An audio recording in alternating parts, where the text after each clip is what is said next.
Lambaré, que nos va a contar cómo se mide la estructura del núcleo. Okay. Bueno, muchísimas gracias. Antes que nada, un agradecimiento a los organizadores del seminario ROX. Bueno, pues como el título lo dice, les voy a explicar un poquito cómo es que medimos nosotros la estructura del núcleo atómico. Me voy a ir muy atrás, espero no aburrirlos con lo básico, el átomo, cómo está formado el átomo.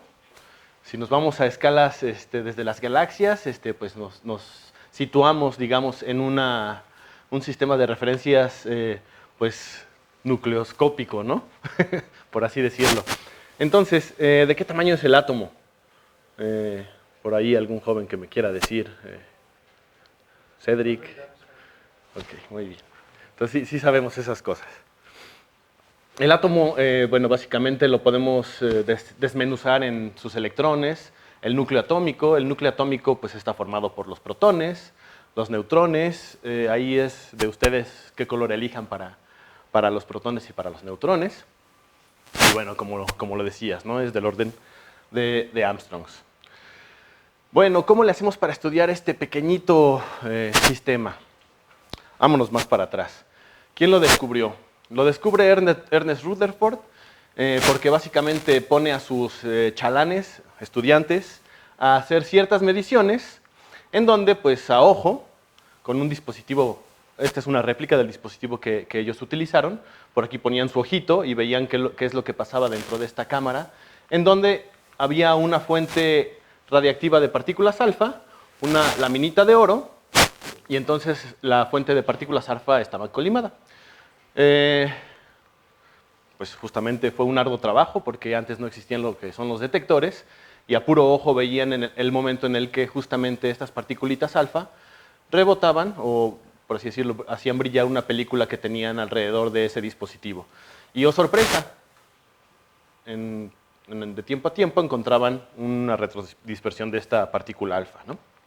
Bueno, fechas, los protones se descubren en 1886, Rutherford y Goldstein, los neutrones Chadwick en el 32, y bueno, hasta la fecha, básicamente como motivación, sabemos muchas cosas del núcleo atómico, pero hay muchas que también desconocemos. Hay muchos modelos teóricos que describen ciertos núcleos, digamos núcleos ligeros, otros describirán los núcleos pesados, pero no hay una teoría que explique al 100% tanto núcleos ligeros como núcleos pesados, núcleos ligeros, todas sus características.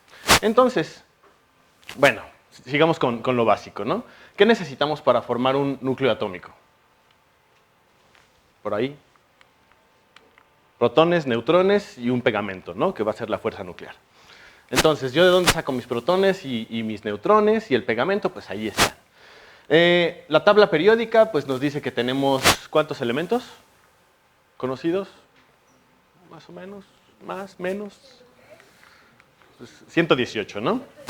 Pero bueno, eso es a nivel de los químicos. En el mundo nuclear nosotros tenemos otra cosa que se llama la carta nuclear. Tabla periódica y ahorita les voy a explicar un poquito cómo podemos caracterizarla. Entonces, la pregunta, ¿cómo construimos los diferentes núcleos atómicos? Todos estos que vemos en la tabla periódica de los elementos, pues sumando protones y neutrones, ¿no?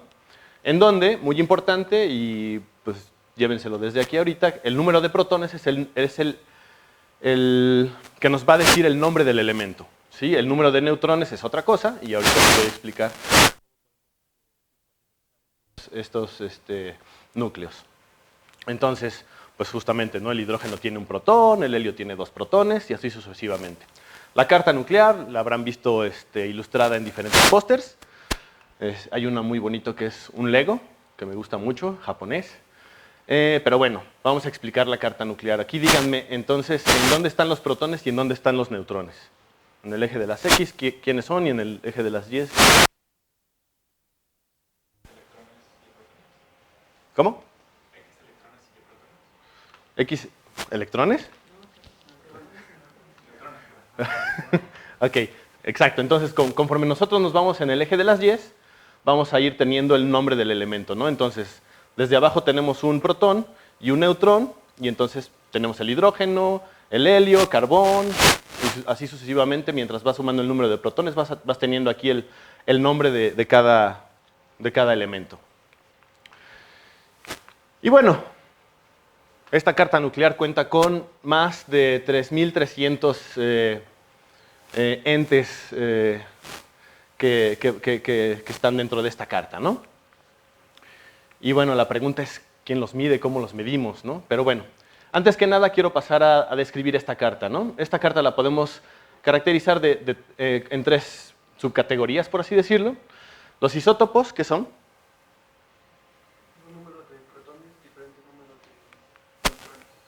Ok, entonces aquí tenemos, ¿no?, el mismo número de protones, pero entonces voy cambiando el número de los neutrones. Entonces son todos estos, seleccioné aquí los isótopos del carbono, ¿no? Entonces empezamos aquí, carbono 8, y se alcanza a ver hasta el carbono 15, por así decirlo. Los isóbaros, ¿qué son?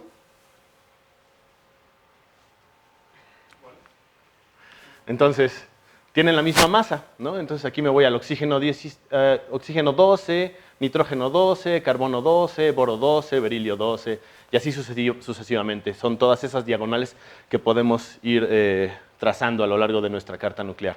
Y los isótonos, que justamente son aquellos que tienen el mismo número de neutrones. Yo la verdad hasta el momento nunca he necesitado utilizar la palabra isótono, ¿no? Siempre me quedo con los isótopos y los isóbaros. Los isóbaros... Ahorita vamos a poner un ejemplo. Bueno, yo les pregunto, ¿de cuántos elementos creen que está compuesto el cuerpo humano? Y esto otra vez, recuerden, es como a nivel motivacional, ¿no? Más o menos, ¿saben cuántos elementos tenemos nosotros en nuestro cuerpo humano? ¿Tú, Rox? ¿No? ¿10, 20, 30, 4? Considerar el mercurio que nos comemos en el pescado. Ok. ¿Quién da más? ¿Quién da menos? Sí, sí. Metales pesados, ¿no? Bueno, tenemos alrededor de 60. Entonces sí es algo que dices, ay caray, ¿cómo no? Y sí, como tú lo estás diciendo, el mercurio pues en forma de trazas, ¿no? Muchas veces realmente no es que tengamos todos estos elementos proporcionales, ¿no? Pero bueno, ¿qué quiere decir esto entonces? Que encontramos carbono, ¿no? Hidrógeno, nitrógeno, oxígeno, fósforo. Y todas estas, digamos, núcleos nos dan combinaciones covalentes que dan origen a las moléculas biológicas, ¿no? ¿Y qué quiere decir eso? Bueno, pues que justamente gracias a estas moléculas, pues la vida orgánica como la conocemos en el planeta, pues existe. Entonces, a nivel motivacional, otra vez repito, pues es muy importante estudiar el núcleo atómico, ¿no? Los diferentes núcleos. Bueno, en principio el carbono 12, ¿no? Estamos hechos de carbono, a final de cuentas, y todo ese romanticismo que muchas veces escuchamos de somos polvo de estrellas, pues a final de cuentas, ya me adelanté un poquito, pero sí es cierto, ¿no? Entonces, aquí les presento las proporciones reales de estos elementos, ¿no? De oxígeno tenemos 65%, carbón 18%, hidrógeno 9.5%, y así podemos ver que 1, 2, 3, 4, 5, 6, 7, 8, 9, 10, 11 elementos son casi el 99%, ¿no? de los elementos. El otro 1% son esos otros, digamos, 50 elementos. Pero los tenemos. Y entonces, ¿quién se encarga de la síntesis de estos núcleos? Exactamente.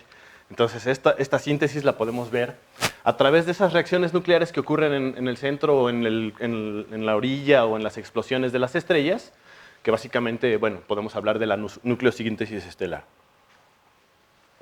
Y bueno, nada más les pongo una imagen ahí de la Vía Láctea, ¿no? En el fondo. Entonces, ¿qué ocurre cuando dos partículas colisionan? Entonces, básicamente estamos hablando de una reacción nuclear, ¿sí? Una caricatura. Pero bueno, las reacciones nucleares las podemos ver como el proceso inverso a un decaimiento, ¿no? ¿Y qué quiere decir esto? Entonces, este es otro GIF que me gusta mucho porque hablo un poco a veces de la sección eficaz, ¿no? Que es la probabilidad de que ocurra una reacción. Entonces, si tienes un bat más grande, es más probable que le pegues a la pelota. Pero bueno, ese es otro tema. Entonces, un ejemplo, el triple proceso alfa. ¿Alguien ha escuchado hablar del triple proceso alfa y por qué es tan importante? Porque forma carbón, ¿sí? Entonces, en las estrellas de cierta temperatura, no me pregunten cuál, dos núcleos de helio, o partículas alfa, se fusionan, forman un núcleo de berilio 8, que dura aproximadamente, tiene un tiempo de vida media de 10 a la menos 16 segundos, o sea que inmediatamente que se forma el núcleo de berilio 8 se desintegra, pero es suficientemente, digamos, suficiente ese tiempo para que una tercera partícula alfa, un tercer núcleo de helio 4, se fusione con este berilio 8 y forme un núcleo de carbono 12. Entonces, si hacen las cuentitas rápidas, 4 nucleones que tiene cada partícula alfa por 3 nos da 12, que sería el carbono 12. Entonces, digamos que inverso sería el decaimiento de un núcleo excitado de carbono 12. ¿Sí? Entonces, si nos vamos para atrás, el carbono 12 va a decaer en un helio 4, un berilio 8, que sucesivamente va a decaer en 2 partículas alfa.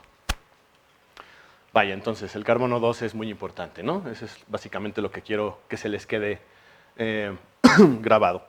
¿Y cómo se explica su abundancia en el universo? Hace 80 años los investigadores se preguntaban, ¿no? O trataban de definir por qué hay tanto carbono en el universo, no podemos explicarlo. Entonces llega un cuate que se llama Fred Hoyle y dice, bueno, es que lo que ocurre es que existe este proceso en donde partículas alfa van a generar el carbono 12, pero no solo eso, este carbono 12 se genera en un estado excitado. Entonces, a la hora de juntar estas 3 partículas alfa, no vamos a tener un estado excitado, no vamos a tener el carbono 12 en su estado base, sino que va a estar a una energía de excitación de 7.64 megaelectronvolts.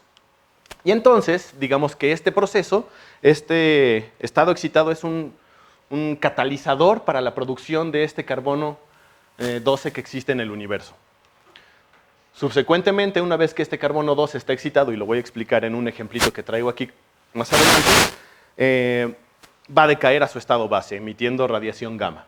O también puede ser que se descomponga, como les había mencionado, en sus 3 partículas alfa. Bueno, entonces, hablando de estas reacciones nucleares, tenemos reacciones nucleares tipo elásticas, inelásticas, intercambio de carga, reacciones de captura, entre otras. Y bueno, un poquito de nomenclatura. Tenemos el blanco nuclear. ¿Qué es un blanco nuclear?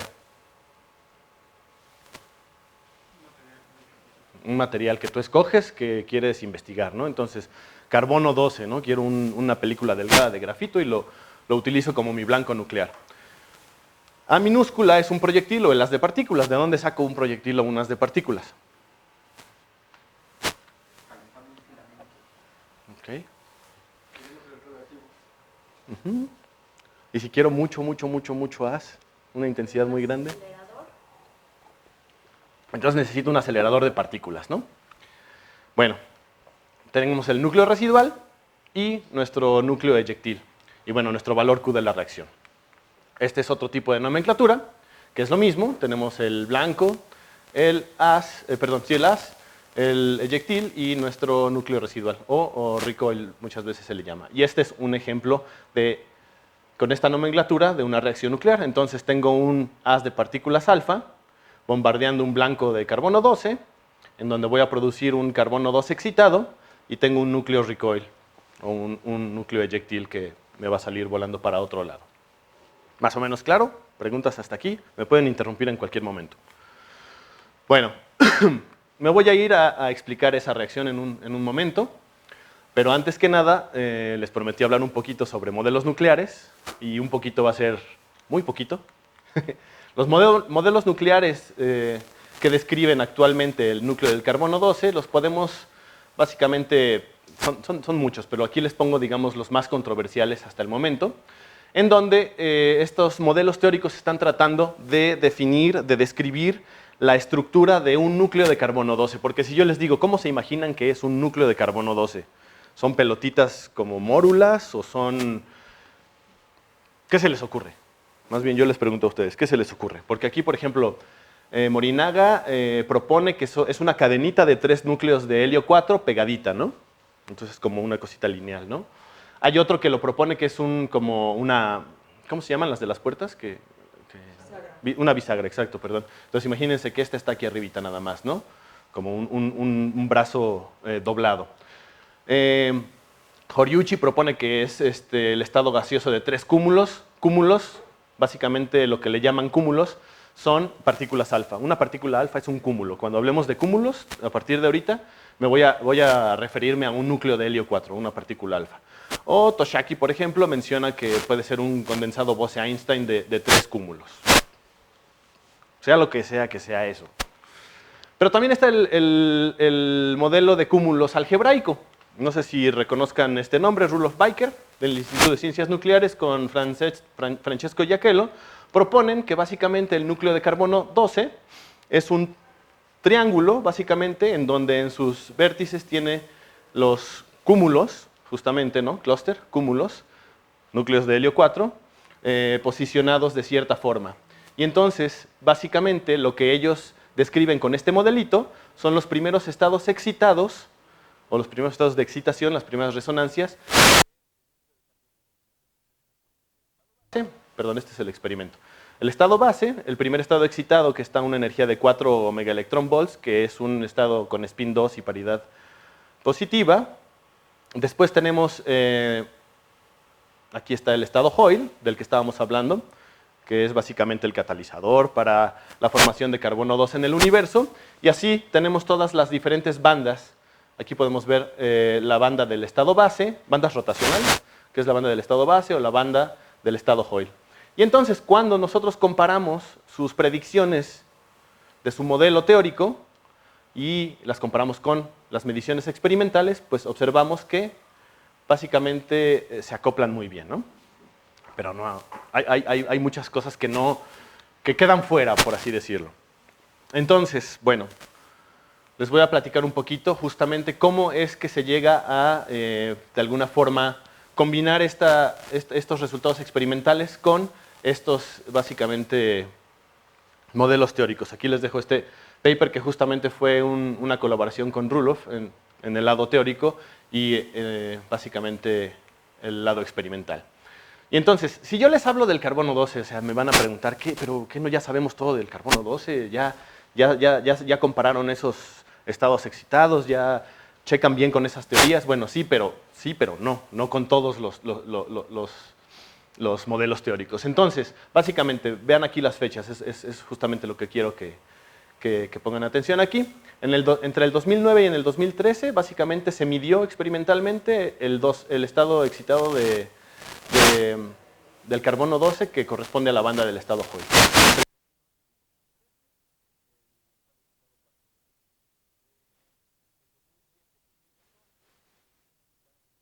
Otros estados excitados, 4 más, 4 menos, 5 menos. La búsqueda continúa para los miembros de la banda Hoyle. Hay algunos estados excitados aquí que no se han medido, por ejemplo este 5 menos, nadie lo ha observado. El 4 más, 4 menos, nadie lo ha observado. El 2 más tampoco. Entonces hay cosas que todavía hay que resolver. Y vaya, no son experimentos que, bueno, me voy a meter a un laboratorio ahorita en la tarde y voy a ponerme a encontrar esto, ¿no? Son experimentos que toman tiempo, muchas veces toman años. En el 2017, dos grupos diferentes, un grupo de la Universidad de Birmingham en el Reino Unido y un grupo en el Instituto Nacional de Física Nuclear en Catania, italianos, realizaron una medición similar, semejante, y básicamente encontraron justamente resultados similares, grupos independientes, encontrando resultados similares, ¿no? Correspondientes al núcleo del carbono 12. Y estamos hablando de hace 3 años, ¿no? Entonces, solamente les quería mostrar esto para que se den cuenta que todavía es un tema muy activo, vaya. O sea, hay mucha información que todavía desconocemos. Y bueno, ahora sí, les voy a platicar de un experimento que realicé yo. Entonces, básicamente fue la reacción que yo les mostré hace ratito. Y bueno, si yo les pregunto, ¿qué necesito para poder reproducir esta reacción? Ya hablamos de unas de partículas, ¿no? Un acelerador, un blanco. ¿Y qué más necesito? Exacto, necesito detectar esas partículas, ¿no? ¿Qué partículas? Pues estas partículas que van a provenir de este decaimiento del carbono 12. Entonces, aquí les pongo una listita. Un blanco nuclear de carbono 12, unas de partículas de helio 4 y una cámara fotográfica, que básicamente es un detector. Les pongo este esquema porque no es tan sencillo, ¿no? Tal cual. Ahorita voy a hablar un poquito más sobre los detectores que utilizamos para medir este tipo de reacciones, pero si se dan cuenta, y si yo les digo que cada detector tiene dos caras, cada cara tiene 16 detectores independientes, entonces estoy hablando de 32 canales diferentes, de 32 detectores independientes que van a necesitar cada uno un preamplificador. Entonces voy a necesitar 32 preamplificadores, 32 amplificadores que van a estar conectados a mis digitalizadores y total, al final voy a mandar toda esta información mientras estoy llevando a cabo mi experimento a una computadora en donde voy a guardar mis datos y posteriormente voy a analizar. ¿Qué es un acelerador de partículas? Yo me acuerdo que antes me decían, es que es como una televisión, ¿no? Pero pues obviamente no es una televisión como las que conocemos ahora. Es más parecido a esto, ¿no? Entonces, justamente tenemos un filamento, alguien mencionaba un filamento hace ratito, tenemos un cátodo, un ánodo, que básicamente va a ser el que va a acelerar mis iones y los va a mandar a estampar a mi pantalla, ¿no? Aquí tenemos una bobina que justamente los va a desviar dependiendo de la imagen que se quiera formar, ¿no? Es lo mismo, ¿no? Y me gusta mucho el ejemplo del laboratorio de espectrometría de masas con aceleradores porque tienen un acelerador pequeñito de 1 megavolt en donde podemos ir que una televisión antigua. Entonces esto es lema. Lo podemos dividir en tres partes, la parte de baja energía, el acelerador y la parte de alta energía. Esta es una imagen, digamos, vista desde arriba. Aquí tenemos la fuente de iones y el imán inyector, que básicamente es la fuente de iones, el imán inyector. Este tanque de aquí es básicamente lo que es el acelerador por sí, que es esto de aquí, que está conectado. Y tenemos aquí pueden ver dos imanes gemelos, digamos, porque este acelerador se utiliza tanto para hacer datación por carbono 14 como para experimentos en física nuclear. Entonces estos dos imanes simplemente son gemelos para desviar el haz dependiendo de lo que se quiera hacer. Y básicamente en nuestro acelerador tenemos por dentro una cosa así, que es un acelerador tipo tándem. Entonces me va a acelerar doblemente mi haz de partículas. Entonces si tengo, en este caso, mi fuente de iones, SNICS es una fuente de iones negativos, lo que yo voy a acelerar en primer lugar son esos iones negativos, y después los voy a acelerar una segunda vez, pero yo les pregunto cómo le hago para, si mi potencial de este acelerador es positivo, ¿cómo le hago para acelerarlos doble vez? Entonces, si mi potencial es positivo, ¿qué sienten las cargas negativas en este potencial? Una atracción, ¿no? Entonces ese es el primer jalón, el primer acelerón que le damos. Aquí a la mitad tengo un gas stripper, que básicamente se va a encargar de encuerar literalmente a mis iones negativos, les va a quitar los electrones. Entonces los va a volver positivos. Una vez que son positivos, el mismo, digamos, potencial positivo ahora los va a repeler, ¿sí? Primero los atrae, le quito el exceso de electrones, se vuelven positivos y después los repele. Y entonces ya ahora sí los mando a analizar para fechamiento de carbono 14 o los mando a mi línea de física nuclear para justamente utilizar ese haz de partículas como mis balitas, ¿no? Que van a bombardear mi blanco nuclear. Estos son los tipos de detectores que se utilizan en este tipo de mediciones. Son básicamente detectores de silicio que están segmentados. Como pueden ver, esta es la parte frontal. Son 16 tiras, bueno, puede haber de 32 tiras, 12 tiras, 10 tiras, 8 tiras. Pero en este caso es un ejemplo de un detector de 16 tiras en la parte de enfrente y 16 tiras en la parte de atrás. Entonces, ¿qué es lo que ocurre cuando básicamente yo tengo tiras verticales y tiras horizontales en un mismo detector? Voy a hacer un tipo waffle, ¿no? Entonces, cada intersección de una tira con una tira de atrás me va a formar píxeles, ¿no? Entonces hagan las cuentas, si tengo 16 tiras enfrente y 16 tiras atrás, no soy rápido para hacer esos cálculos, pero son como 200 detectores que serían independientes. Entonces yo en este cuadrito de 5 centímetros por 5 centímetros voy a tener 200 y tantos detectores independientes que me van a servir para detectar esos productos de decaimiento que ocurren durante mi reacción nuclear, ¿sí? Si nos regresamos 20, 30 años, este tipo de detectores no existían, tengo una imagen más adelante, detectores pues simples, una como monedita por así decirlo, que ocupaba mucho espacio y entonces no tenía esa resolución angular que estos detectores ya tienen, ¿no? Entonces, además de que te va a dar la posición y la dirección de dónde provenía esa partícula que tú estás detectando, te van a entregar la energía con la que esa partícula estaba viajando. Bueno. Un blanco de grafito luce así más o menos, una peliculita delgada, imagínense que cortan un pedazo de aluminio del rollo de su casa, pero bueno, de grafito. Y básicamente eso es lo que se sitúa en una cámara de dispersión. Bueno, entonces volvemos a la reacción, ¿no? Esta reacción pertenece al tipo de reacciones tipo rompimiento, ¿sí? Porque entonces voy a formar mi núcleo de carbono 12 excitado que se va a romper, ¿sí? Y bueno, va a ser una interacción inelástica en donde el haz de partículas le va a ceder energía al núcleo. Es lo que lo va a alterar, digamos, a excitar.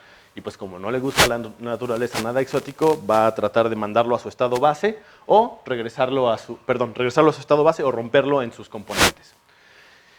Y si la energía es mayor al umbral de decaimiento, ¿qué es el umbral de decaimiento? Es la energía necesaria que tú necesitas para justamente romper un núcleo de carbono 12 en sus componentes, ya sea en 3 partículas alfa, que justamente es 7.27, o en una partícula alfa y un núcleo de berilio 8, que sería un valor muy semejante a esto. ¿Recuerdan qué energía tenía el estado excitado, Hoyle? Hace rato se los mencioné. Estaba muy cerquita de aquí, era 7.6. Entonces, ¿qué quiere decir eso? Si yo tengo una energía suficiente de haz para yo poblar estados excitados en carbono 12, mayor a esto, estoy seguro que voy a yo poder tener un estado excitado Hoyle en esta recreación de mi reacción nuclear. Bueno, este tipo de reacciones también presentan distribuciones angulares, es lo que les mencionaba yo ahorita, que este tipo de detectores me permite medir esos ángulos a los que mis partículas de decaimiento están siendo eyectadas, y a partir de eso yo lo que puedo hacer es describir el spin y la paridad de ese núcleo excitado del cual provienen estas partículas. Entonces, como se dan cuenta, de un simple experimento como esto yo puedo caracterizar toda la reacción.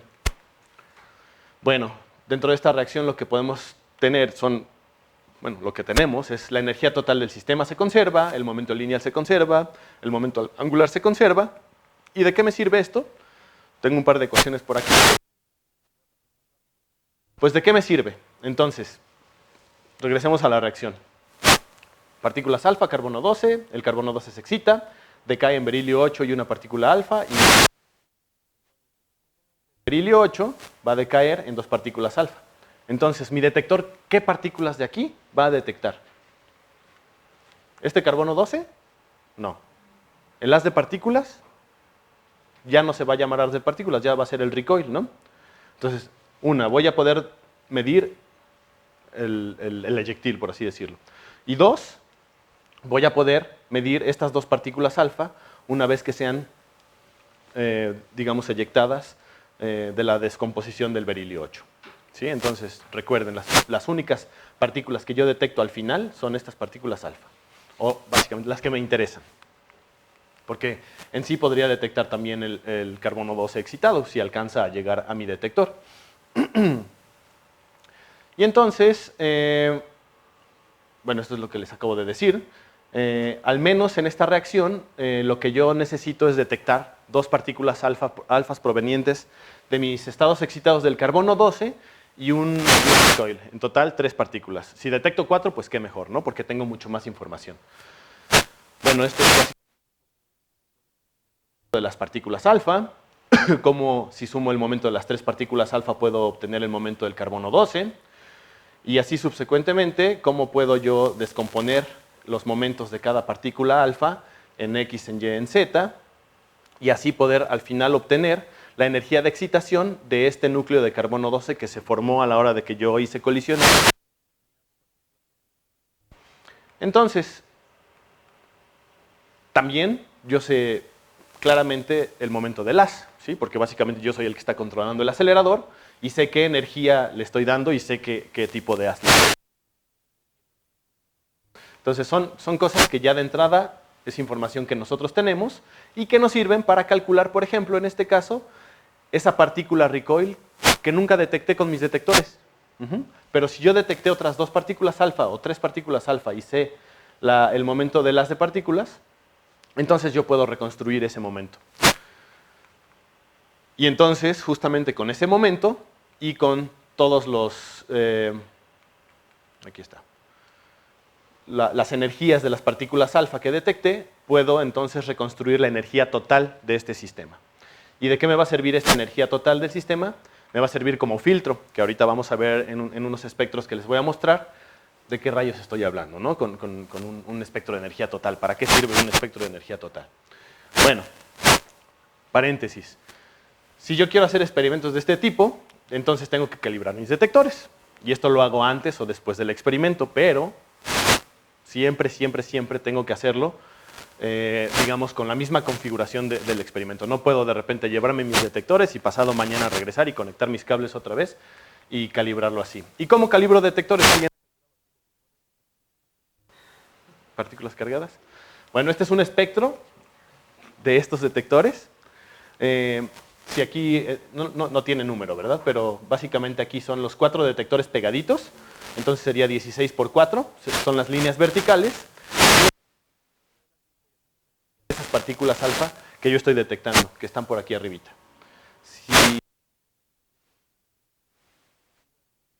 esta cosa que está aquí les va a dar 3 líneas horizontales. ¿Por qué 3 líneas horizontales? Porque mi fuente de calibración es una fuente triple alfa, americio, curio y plutonio, que una vez que yo hago incidir sobre mi detector y algo como esto.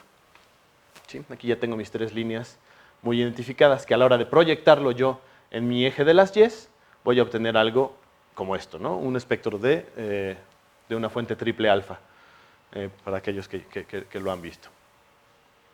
Bueno, ya tengo mis detectores calibrados y básicamente aquí les presento una caricatura de cómo estuvo el experimento, en donde yo puse 1, 2, 3, 4 detectores de ese estilo, simétricos. El haz viene de derecha a izquierda, es un haz de helio 4, de 40 megaelectronvolts, incidente en 2 blancos diferentes, uno de 100 microgramos por centímetro cuadrado y uno de 500 microgramos por centímetro cuadrado, y un colimador a la entrada de la cámara, una jaula de Faraday al final, y bueno, básicamente así de simple es el experimento. Así es como se ve en la vida real. Este de aquí es el colimador, es la entrada de la cámara. Aquí en donde está esta como puntita es en donde nosotros montamos el blanco, y aquí podemos ver los 4 detectores segmentados.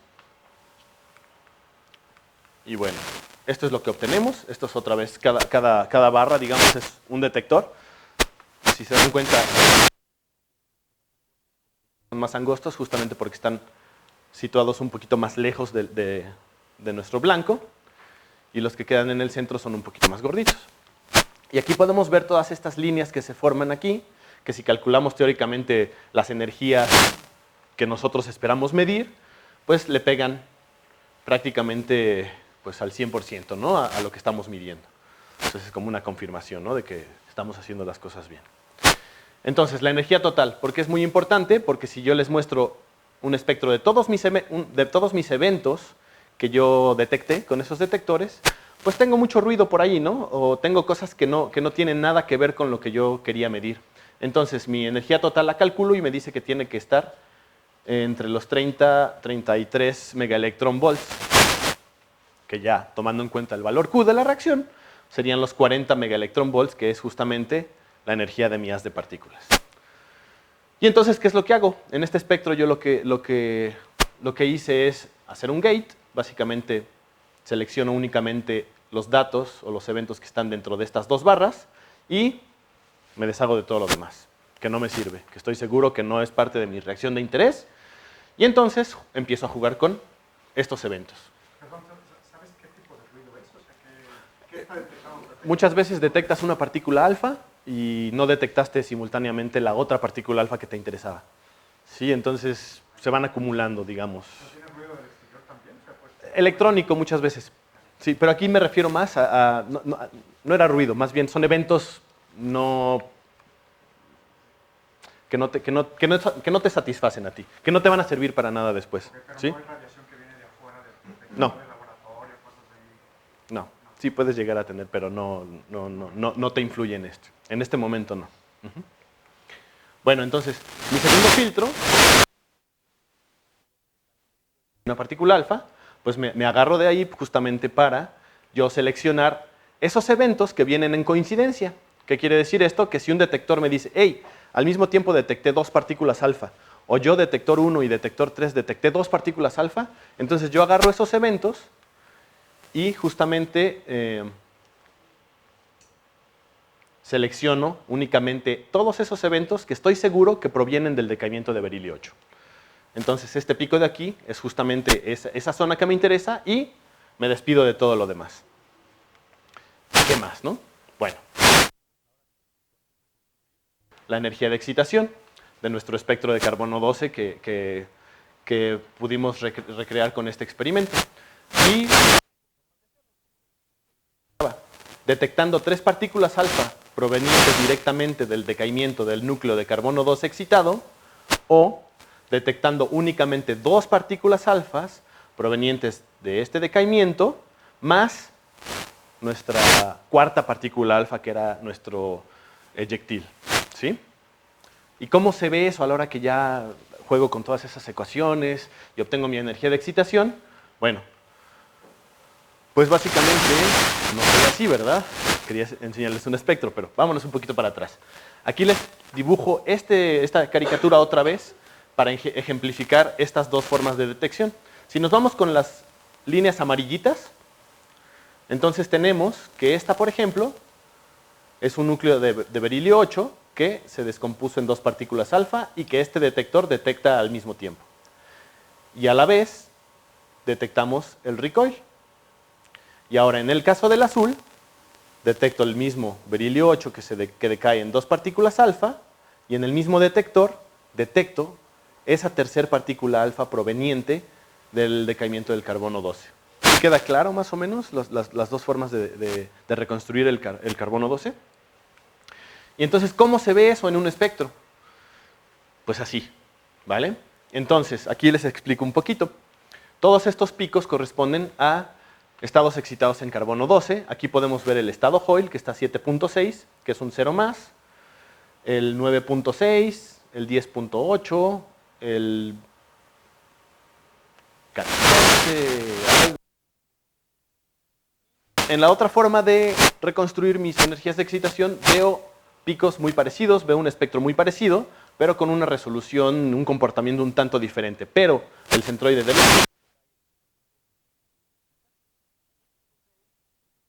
acá es 9.6, 10.8, 14 y así. ¿Y qué pasa cuando yo grafico hago una gráfica en 2 dimensiones de este espectro contra este otro espectro? Vamos a obtener algo como esto. ¿Sí? Que a final de cuentas usen su imaginación. Si yo en el eje de las X como línea vertical, no sé si la alcanzan a ver, aquí hay otra pequeñita, aquí hay una un poco más gordita, ¿sí? Y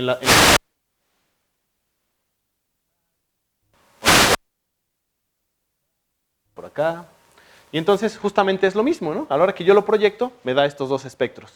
Pero ¿de qué me sirve yo visualizar esa información de esta forma? Pues de que yo justamente aquí yo puedo seleccionar un área de eventos que corresponden únicamente, en este caso, a una energía de excitación de 22 y algo megaelectronvolts. Entonces, me permite a mí desmenuzar todo este espectro y poner más atención en únicamente este estado excitado. Si me interesa el estado Hoyle, entonces me puedo ir aquí abajo, hacer un gate aquí, seleccionar únicamente estos datos y bueno, trabajar con eso. ¿Qué puedo obtener más? Lo que les mencionaba al principio, correlaciones angulares, ¿no? Justamente en qué direcciones, a qué ángulos estas partículas alfa decayeron. Y tengo esa información porque tengo mi sistema de detectores básicamente cubriendo un ángulo sólido bastante amplio. Bueno, entonces así es como se ven. Y básicamente de aquí la experiencia, digamos, el resultado más importante que obtuvimos fue la primera observación de un estado excitado del carbono 12 a 22.4 megaelectronvolts con un spin 5 y una paridad negativa, que justamente, si yo les mencionaba al principio, comparándolo con el modelo teórico de Rule-of-Piker, le pega a un estado excitado que él calcula o de alguna forma que él se anticipa, digamos. Y entonces, básicamente, a esto me referían de conciliar muchas veces la teoría con el experimento, ¿no? Bueno, básicamente esa es mi plática referente a cómo se mide el núcleo atómico y básicamente lo que yo les quería hacer llegar es todas las cosas que podemos nosotros, digamos, extraer. Y bueno, a base de advertising, ¿qué se hace en el INFUNAM? Bueno, tenemos ahí un acelerador de 5,5 megavolts, tenemos un acelerador de 1 megavolt, y estos dos aceleradores afortunadamente ya están trabajando en experimentos de física nuclear, han ido desarrollándose muchos dispositivos, como por ejemplo un blanco supersónico gaseoso, en donde básicamente lo que nos interesa de esto es tener un fondo ruido muy reducido y básicamente hacer reacciones nucleares con elementos muy puros, ¿no? Entonces, en este caso, tenemos Sugar, que básicamente fue el trabajo de doctorado de un colega mío, Francisco Favela, y luce así. Bueno, este es el diagrama, en la vida real luce así, y dentro de esta camarita es en donde se produce este jet supersónico de gas, y justamente se utiliza de la misma forma en la que se utiliza el blanco de carbono que les mencioné en el ejemplo que les puse. Además, podemos hacer este tipo de reacciones, pero con blancos sólidos. Si se dan cuenta, es la misma reacción que les puse aquí. Ahí no, al revés. Esta es una reacción que se midió justamente para demostrar el funcionamiento de este dispositivo, en donde un haz de deuterio fue utilizado para bombardear nitrógeno. Básicamente se bombardeó aire, pero bueno, recuerden que el aire está compuesto por nitrógeno, y justamente se poblaron estados en carbono 12, de la misma forma en la que se poblaron en la reacción que les expliqué hace ratito. Aquí podemos obtener un espectro del mismo tipo. Aquí está básicamente etiquetado por sus partículas alfa que corresponden a cada estado de excitación. Y entonces, si estuviéramos hablando de energía de excitación, tendríamos que ir de derecha a izquierda. Este sería el estado Hoyle, este sería el estado 9.6, perdón, este sería el estado 4, este sería el estado Hoyle, el estado 9.6, 10 y así sucesivamente. Este es simplemente un zoom de ese espectro. Se utilizaron también blancos pesados, blancos sólidos, y así es como se ve con un blanco sólido.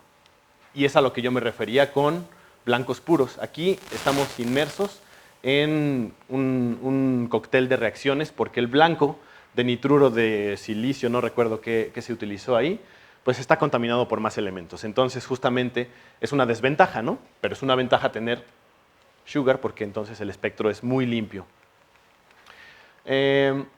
Además, ya contamos con dispositivos, bueno, detectores, arreglos de detectores, de dos caras, segmentados, que nos van a servir justamente para un experimento que estamos planeando de carbono 12, que básicamente se van a fusionar estos dos núcleos, se va a formar el núcleo de magnesio 24, y entonces aquí lo que queremos medir son secciones eficaces del decaimiento de este magnesio 24 en neón 20 y una partícula alfa, o sodio 23 y un protón. Entonces, estos dispositivos nos van a servir para detectar esos protones, esas partículas alfa, y poder reconstruir esta reacción.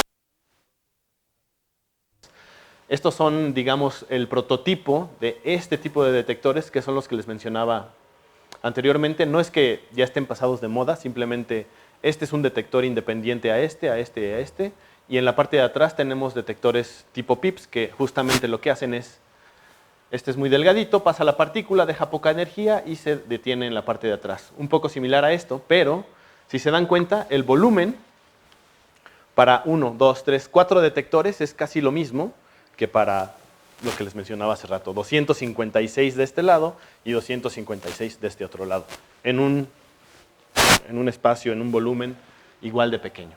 Entonces, estos son, digamos, los que ahora nos van a dar mucho más resolución para poder hacer este tipo de mediciones. Otra cosa,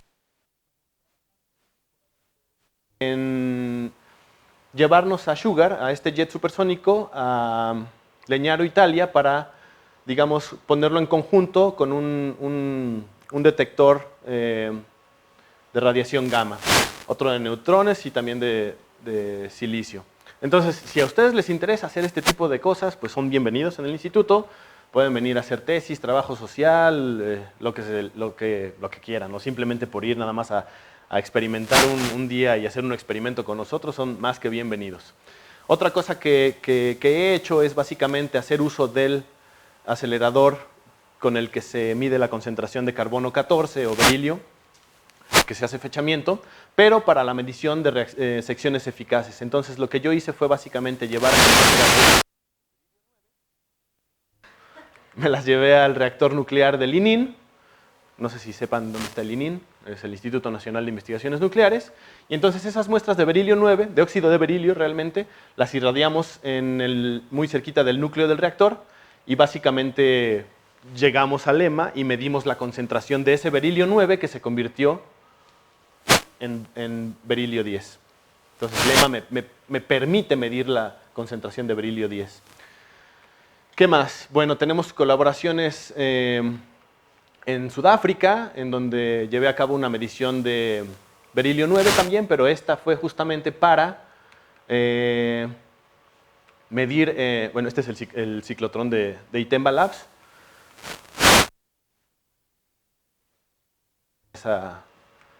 Esa medición, y lo que se intentó fue básicamente medir el primer estado excitado de boro 9, que tendría que ser semejante al primer estado excitado de berilio 9. Recuerdan que al principio les hablé de núcleos espejo. Estos serían núcleos espejo. Son prácticamente lo mismo, pero, por ejemplo, en vez de tener un protón, tiene un neutrón y viceversa. Los dos tienen un núcleo de berilio 8 en el centro y un protón o un neutrón orbitando alrededor. Entonces, el berilio 9 se conoce muy bien cómo están sus estados excitados, pero en el caso del boro 9, en su primer estado excitado, llevan más de 60 años tratando de medir este estado excitado y no se ha podido resolver ese problema. Pero bueno, se ha delimitado que tiene que estar entre 1 y 2 megaelectronvolts. Se utilizan detectores muy semejantes a los segmentados cuadriculares, pero estos son como una lámpara. Entonces, básicamente, el haz pasa a la izquierda, el blanco lo ponemos por aquí, y entonces todas las partículas de decaimiento son medidas por esta lámpara, que son igual detectores segmentados de dos caras, ¿no? En este caso tenemos como anillos, si se los pueden imaginar, en la parte de enfrente y en la parte de atrás gajos de naranja, que también nos van a dar la posición, la dirección y la energía de las partículas. Y este es un espectro, básicamente, de los resultados de ese experimento, ¿no? Este es el espectro del primer estado de la energía de excitación de la parte baja del boro 9, y básicamente se está trabajando todavía en estos resultados, pero se espera que este pico de aquí, que es muy gordito, sea el primer estado excitado, que justamente coincide un poco con esos valores teóricos de entre 1 y 2 megaelectronvolts. Tenemos otra colaboración en Catania, en Magnex, también es básicamente un espectrómetro, pero aquí básicamente lo que se va a tratar de medir es el double beta decay. ¿Y cómo colaboramos? Aquí en el EMA lo que hicimos fue irradiar un blanco de carbono con mucha intensidad, con unas de mucha intensidad, y ver cómo este blanco de carbono se comportaba, porque justamente a la hora que tú lo irradias, la temperatura avanza. Entonces, son muchos las áreas en las que podemos nosotros estar involucrados, los temas son muy abiertos, y también hacemos un poquito de materia oscura y detección de neutrinos, y justamente lo que estamos haciendo ahora es el desarrollo y la construcción de cámaras de burbujas para la detección de materia oscura, y además, para medir, estas mismas cámaras van a ser en reactores nucleares como el ININ. Entonces, bueno, no nos quedamos simplemente en un tipo de reacciones, en un tipo de investigación, estamos abiertos a muchas cosas. Bueno, con esto yo termino y preguntas.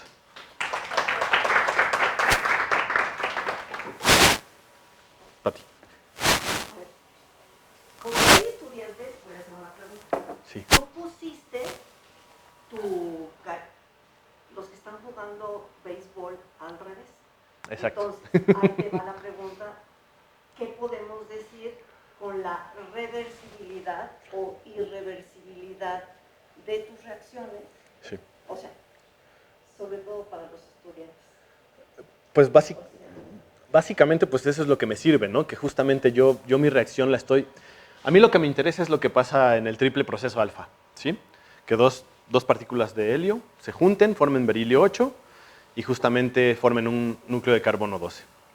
Pero yo no puedo hacer esta operación, ¿sí? Entonces, ¿qué es lo que hago? Yo lo estudio de la forma inversa. Yo excito un carbono 12.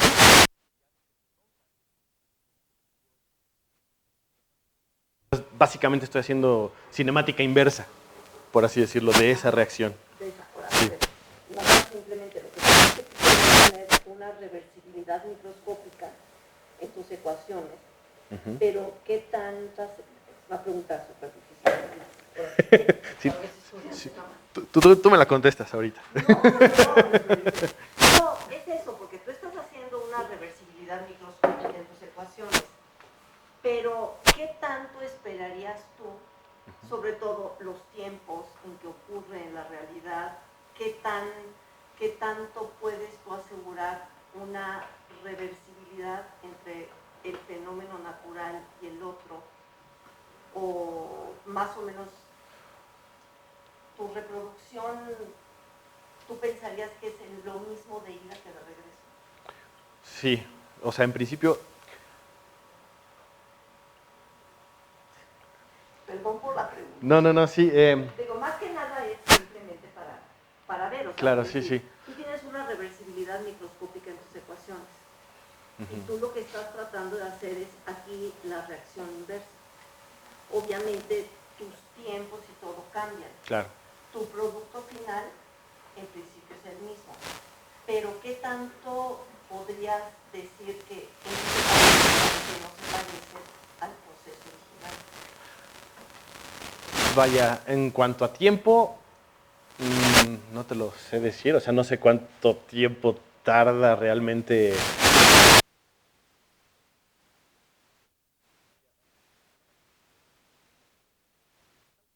10 a la menos 16 segundos para meterle una tercera partícula alfa antes de que el berilio 8 se desintegre.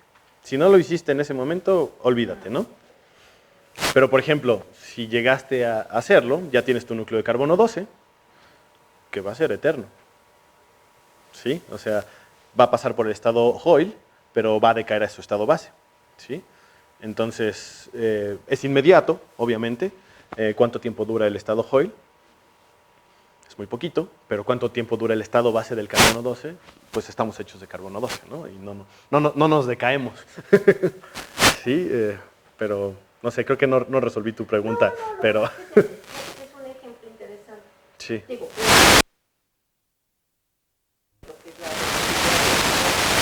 Claro.